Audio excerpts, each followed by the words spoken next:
años los flujos migratorios han experimentado cambios complejos en nuestra región. Específicamente, las políticas migratorias norteamericanas se han modificado a través del cambio administrativo entre los presidentes Donald Trump y Joe Biden. Y si a esto le añadimos un contexto sanitario derivado de la pandemia por COVID-19, entonces nos enfrentamos a un escenario complejo en materia migratoria. Hoy estaremos platicando sobre esta vinculación entre salud, migración y política migratoria. Mi nombre es Adriana García y los invito a su programa Diálogos desde la Frontera.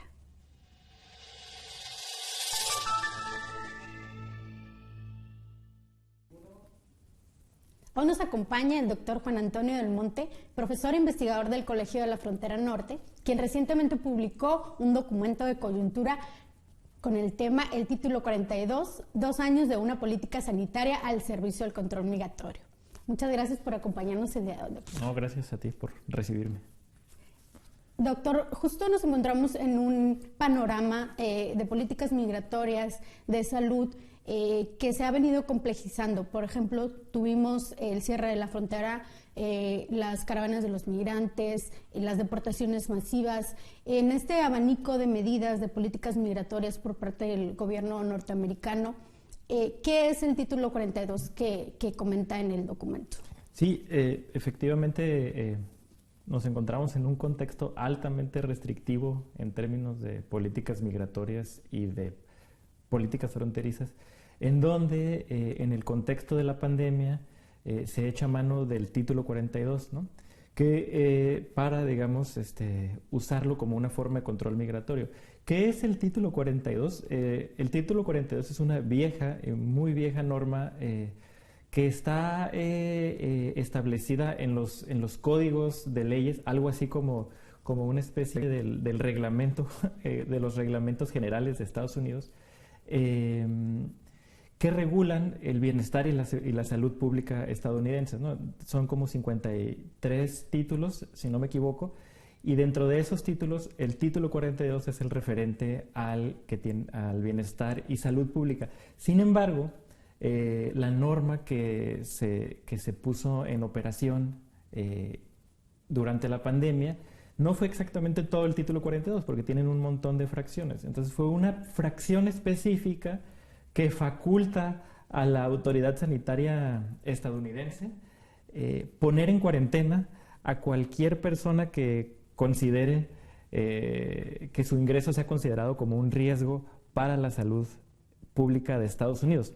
Es importante, muy importante mencionar que esta fracción en ningún momento dice qué tipo de nacionalidades deben ser excluidas, ¿no? Y en ese sentido, cualquier persona considerada como una amenaza para la salud pública estadounidense, sea o no sea ciudadano norteamericano, puede ser puesto en cuarentena si la autoridad sanitaria así lo determina, ¿no? Entonces, es esta fracción del título 42 la que en marzo del 2020, ¿no?, con el advenimiento de la pandemia, se instrumenta a través de una orden de los Centros de Control y Prevención de Enfermedades, que es, pues no, hace mucho que no, más bien tenemos mucho tiempo escuchando de esos centros, porque son los que dictan las medidas y las estrategias que Estados Unidos está tomando para combatir la pandemia, y en buena medida son las que han dictado la estrategia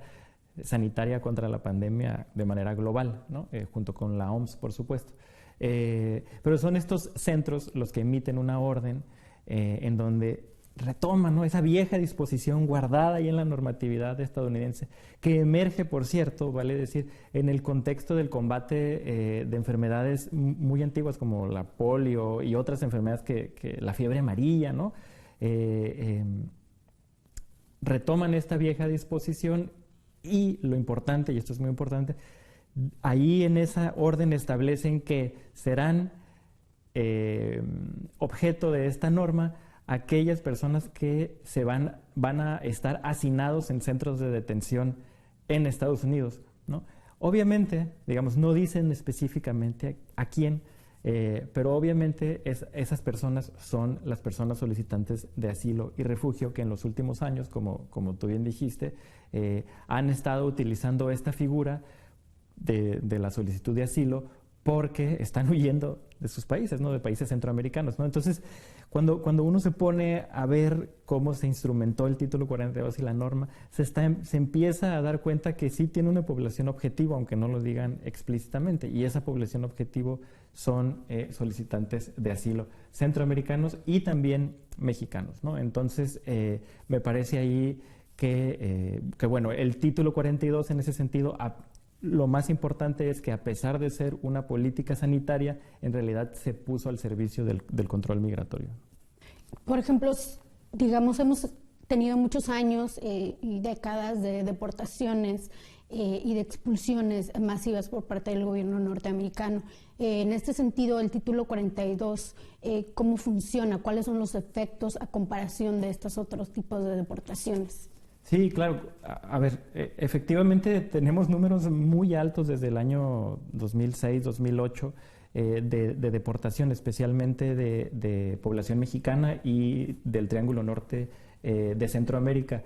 Pero desde marzo del 2020, cuando uno sigue las estadísticas del CBP en Estados Unidos de aduanas y protección fronteriza, uno ve que hay 3 millones de aprehensiones, ellos le llaman aprehensiones, pero en realidad son expulsiones, ¿no? Con sus asegúnes, digamos, porque algunos son removidos y otros son retornados por el tipo de retorno en el que se hace. Pero, digamos, de esos 3 millones, 1.7 están catalogados como expulsados bajo la orden del título 42. Es decir, más de la mitad, estos son muchísimos, vale decir, ¿no? Cuando haces la comparación a lo largo de los años, digamos, tú encuentras que han sido desde el 2008 al 2020, antes de la pandemia, expulsados más o menos 3 millones de personas. Pero en estos 2 años han sido expulsados otros tantos, ¿no? Más o menos, ¿no? Y de esos 3 millones, 1.7 han sido expulsados bajo el título 42. Algo que hay que decir y que es muy importante es que no se pueden redondear en 1.7 millones de personas retornadas, porque como el título 42 no pasa, el título 42, la expulsión bajo el título 42 implica una expulsión expedita, lo cual quiere decir que no pasa por un proceso de deportación amplio, migratorio, no hay un juicio al respecto, y entonces las personas los norteamericanos le llaman recidivismo, pero en español hay una palabra para ello, es recurrencia, ¿no? Entonces han sido recurrentes los cruces y en realidad no tenemos forma de medir cuántas personas exactas fueron retornados bajo el título 42, simplemente sabemos por el seguimiento a medios que hay personas que hasta 14 veces han intentado entrar, otras 7 veces, y entonces es difícil hacer ese cálculo, pero es también importante mencionarlo. Un último detalle, ¿a quiénes se está expulsando, ¿no? Se puede decir, familias centroamericanas, especialmente guatemaltecas, hondureñas, nicaragüenses, salvadoreñas y también personas mexicanas, ¿no? De nacionalidad mexicana. Recientemente, y esto fue muy reciente, ya en tiempos de la administración Biden, se está expulsando. El título 42 se instrumentó ya no solamente vía terrestre, ¿no? Es decir, que llegas a la frontera y te expulsan de vuelta a México. El título 40, esto porque el gobierno mexicano dijo que no permitiría ciertas nacionalidades ser retornadas, entonces los están regresando en avión a otros lugares, ¿no? Entonces, digamos, esto tiene implicaciones para ciudades fronterizas, pero también para ciudades expulsoras, ¿no? Y bueno, si quieres, sí. lo seguimos platicando, ¿no? Sí, justo te iba a comentar, me parece súper importante la cuestión de las cifras y de quiénes son las personas, ¿no? Darle un poco de rostro a quiénes son estos que están siendo expulsados. Si te parece, vamos a corte y regresamos para seguir ahondando en el tema. De acuerdo. Vamos a corte y regresamos.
Bienvenidos de regreso a Diálogos desde la Frontera. Estamos con el doctor Juan Antonio del Monte y estamos platicando sobre el tema del título 42, políticas migratorias en Estados Unidos hacia el resto del mundo. Doctor, justo antes del corte platicábamos algunas de estas medidas a quiénes están dirigidas, ¿no? Platicábamos sobre los migrantes centroamericanos, para quiénes están dirigidas. Hay niños, niñas también, y cuál ha sido el proceso de la inmediatez, de la expulsión de todos estos migrantes. Sí, mira, algo que el título 42, o más bien que la implementación del título 42 bajo la orden de los CDC, es que dice que hay que expulsarlos de manera expedita a estas personas que son consideradas un riesgo para la salud pública estadounidense. Entonces, en ese sentido, no implica un proceso burocrático tan tardado como el de la deportación, el proceso, digamos, normal de deportación, sea por salida voluntaria o sea por deportación vía juicio, ¿no? No, en este sentido simplemente se les toma los datos biométricos, digamos, y se les expulsa inmediatamente. En algunas hay registros de que hay expulsiones en cuestión de 2 horas, normalmente es alrededor de un día, la tardanza, un día, 2. Las inferencias estadísticas que se han hecho, porque como te comentaba, es difícil saber cuántas personas han sido expulsadas, pero en su mayoría hablan de hombres, ¿no? Hombres y en menor medida familias centroamericanas especialmente, ¿no? Entonces, esto además de que el título 42 es implementado como una política para disuadir, digamos, los cruces, ha tenido efectos negativos, porque en tanto no queda registrado en el expediente de las personas, pues están intentando volver a cruzar, y en realidad puede ser un efecto, ha ocasionado un efecto de atracción. Yo pienso que es por eso que son tan elevados los números al respecto. Muy bien. Por ejemplo, ¿eso quiere decir que una persona pudo haber cruzado, digamos, 3 veces durante ese transcurso de la pandemia y haber sido expulsado, y ahí cuál sería su proceso? No queda registrado, ¿no? Según lo que me comentas. Sí, no queda registrado, digamos, como le llaman ellos, ¿no? En su récord migratorio sí queda, digamos, un registro biométrico, porque ellos tienen los datos de todos nosotros, pero no queda en el proceso migratorio. O sea, ellos pueden volver a solicitar asilo por la vía normal, ¿no? Que es a través de la vía de la entrevista del miedo creíble y a través de audiencias en tribunales de asilo. Comentabas estas cifras que incluso vienen en el documento de reflexión de tu autoría, y también el incremento, ¿no?, de estas cifras frente a este contexto sanitario, pero también administrativo, del cambio de administración entre del presidente Donald Trump y Joe Biden. Pudiéramos pensar que a lo mejor hubiera habido una mejora en cuanto a las condiciones en las que son expulsados estos migrantes.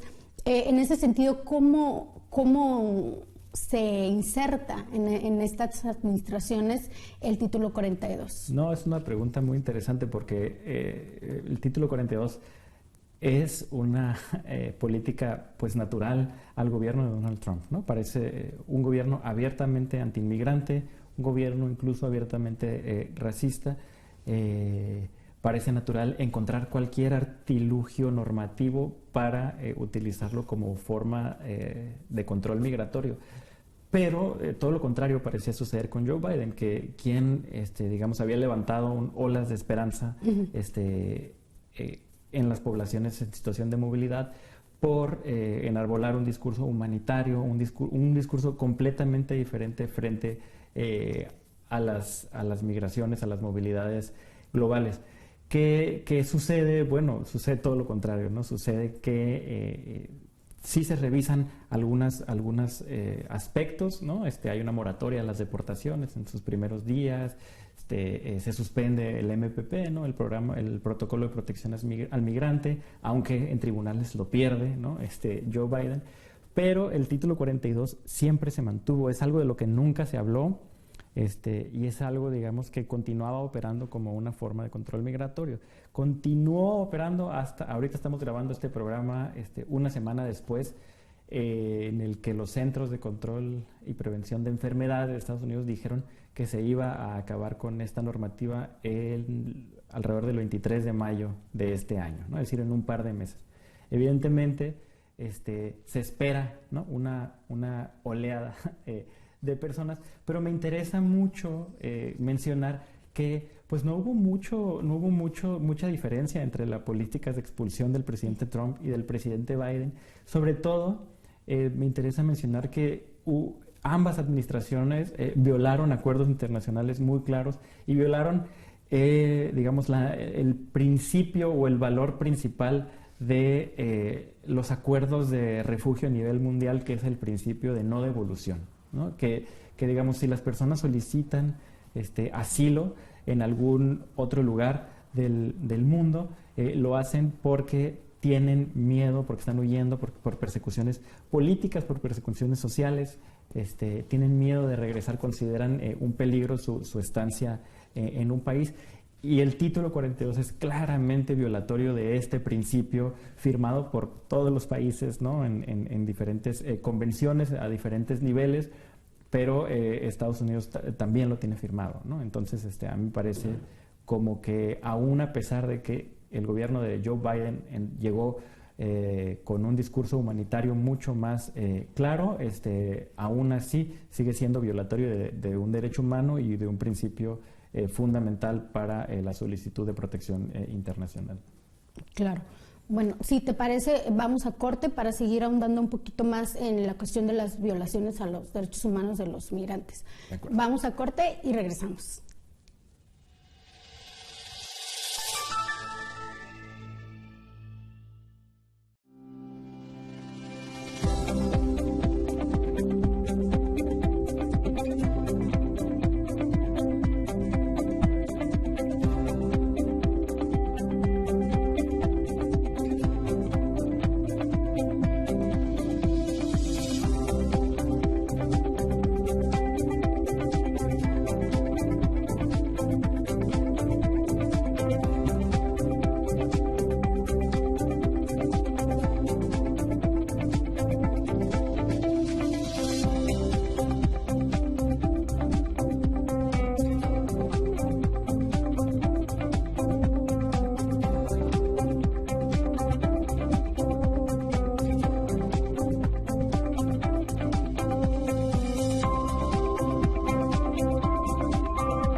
Estamos de regreso en Diálogos desde la Frontera y estamos platicando con el doctor Juan Antonio del Monte sobre el tema del título 42. Doctor, justo antes del corte hablábamos sobre las violaciones a los derechos humanos de los migrantes y de todas las características que tiene el título 42. En este marco, ¿cuáles, digamos, son las características que tienen estos migrantes expulsados? Porque entiendo que en el documento de reflexión, que por cierto se encuentra en la página de COLEF para acceso a cualquier persona, se habla de los migrantes como un peligro para la seguridad nacional. ¿A qué refiere esto? Sí, uno de los efectos que el título 42 me parece que ha tenido tiene que ver con que las personas migrantes son construidas como una amenaza para la seguridad nacional norteamericana. Sin embargo, eso no es algo nuevo, ¿no? Digamos, habría que pensar desde, me parece, dos ámbitos de comprensión cómo es que se construyen estas amenazas, ¿no? Por un lado, entender que el título 42 es otro mecanismo más en la gobernanza global de las migraciones y en la restricción punitiva y que se aplica en las fronteras de los países del norte global, ¿no? Es decir, es como un mecanismo más que se utiliza para el control migratorio, y esto es muy importante porque tiene efecto, o sea, está dirigido especialmente hacia las poblaciones provenientes de lo que se denomina el sur-sur, el sur global o el amplio sur, es decir, poblaciones centroamericanas, latinoamericanas, africanas o de Asia, ¿no? Todas ellas, por cierto, que están confluyendo en estas fronteras. Por otro lado, me parece que también hay que entender la construcción de un régimen sanitario o de seguridad sanitaria global, vinculado con la pandemia, evidentemente, pero que tenía ya una historia de construcción con otras pandemias como el del VIH o la del ébola en África, ¿no? En donde, digamos, por ahí de los años 80 se comienzan a construir o a mencionar la existencia de enfermedades infecciosas emergentes que da la casualidad que solo emergen en estos países del sur, del amplio sur, ¿no? Entonces, digamos, esta categoría es construida por organismos internacionales como la OMS, pero impulsada por, no es novedad, los Centros de Control y Prevención de las Enfermedades, ¿no? Digamos. Entonces, han jugado, ¿no?, los Centros de Control y Prevención de Enfermedades un papel muy fuerte, histórico, muy amplio en construir amenazas que provienen de otros lados para la seguridad nacional estadounidense, ¿no? Entonces, ¿qué quiero decir con todo esto? Que el vínculo entre salud y seguridad, entre salud pública y seguridad sanitaria, se establece ya claramente ahora con el título 42, ¿no? En ese sentido, no solo es el COVID-19 el riesgo, sino los portadores, sino la construcción de una idea de quién es el portador del COVID-19, y esa idea es la figura del migrante, digamos, cabe muy bien en esta idea, y el título 42 me parece que es el instrumento, la norma que permite que un discurso antiinmigrante, digamos, pueda instrumentarse claramente hacia ciertas poblaciones. Y esto, digamos, no lo digo al aire, o sea, esto lo podemos ver al día de hoy, incluso tú y yo. Y cuando digo el día de hoy es literalmente hoy, porque podemos ver nosotros que aquí en la frontera de Tijuana hay poblaciones ucranianas, por ejemplo, solicitando asilo, a la par que hay poblaciones centroamericanas y mexicanas. Y por supuesto que a las poblaciones ucranianas se les está dando el paso, se les está dando acceso, mientras a las poblaciones con otras características fenotípicas no. Entonces, lo que tenemos, y digamos la conclusión que podemos sacar al respecto, es que la política del título 42 o la instrumentación, digamos, del título 42 actual no es una política libre de discriminación, ¿no? Es una política altamente discriminatoria, es una política racista, ¿no? Es una política xenófoba, y en ese sentido es una política que se apoya en discursos antiinmigrantes que construyen o que vinculan las amenazas globales para Estados Unidos, ¿no? Y en ese sentido a mí lo que me parece complicado es que al igual que el COVID se construyó como una amenaza para el orden mundial, arrastró o tuvo efectos hacia las poblaciones en situación de movilidad para ser construidas como los portadores de esa amenaza. Vale decir que aquellos epidemiólogos han dicho todo el tiempo que el título 42 no cuenta con ningún tipo de sustento, evidencia científica para seguirse implementando. Es decir, cerrar las fronteras y expulsar a personas para que no entren a un lugar, pues solo opera uno, cuando es efectivo, ¿no? Cuando se cierra completamente, pero todos sabemos que la frontera México-Estados Unidos estuvo cerrada vía terrestre, pero vía aérea y marítima continuaba abierta. Y por otro lado, pues ya existía el COVID al interior de Estados Unidos. Entonces, digamos, la transmisión y los contagios ya iban a suceder y no era culpa de la población migrante. Al día de hoy, por supuesto, hace una semana, fue notorio, era insostenible, ¿no? que el título 42 siguiera existiendo. Sin embargo, lo que a mi parecer seguirá existiendo es el efecto de haber construido a las comunidades migrantes como una amenaza y como un riesgo, algo que, por cierto, pues tiene una explicación histórica también, ¿no? Y doctor, ya para finalizar un poco, ya vimos todos los procesos y los efectos que ha tenido el título 42, así como también la cancelación del ordenamiento. En este sentido, ¿qué se avecina o qué podemos empezar a pensar para estos flujos migratorios? Mira, yo lo que pienso es que la cancelación del título 42 en mayo tendrá un efecto llamada, ¿no? Naturalmente me parece que se va a empezar a correr el rumor de que están dejando pasar a la gente, y esto me parece un poco complicado porque veremos de nuevo, no es que haya dejado de existir, pero coyotes, polleros y todas, digamos, estas actividades ilícitas alrededor de la industria migratoria, pues van a estar a la orden del día, lo cual pues coloca de nuevo en situación de riesgo y vulnerabilidad a estas personas. Otra cosa que también podemos esperar, además de la construcción de amenaza de la población migrante, pues me parece que otro tipo de restricciones, ¿no? Por parte del gobierno norteamericano, pues estamos a la espera de ello. Muy bien, pues le vamos a agradecer el habernos acompañado a hablar sobre este documento que se encuentra precisamente en las páginas de COLEF, pues para que lo puedan descargar la audiencia y puedan acceder a todas estas cifras, estos procedimientos y estas reflexiones en torno a este ordenamiento que recién se ha cancelado. Así es. Pues muchas gracias, doctor, por acompañarnos. Gracias. Esperamos tenerlo de nuevo en el programa. Ojalá.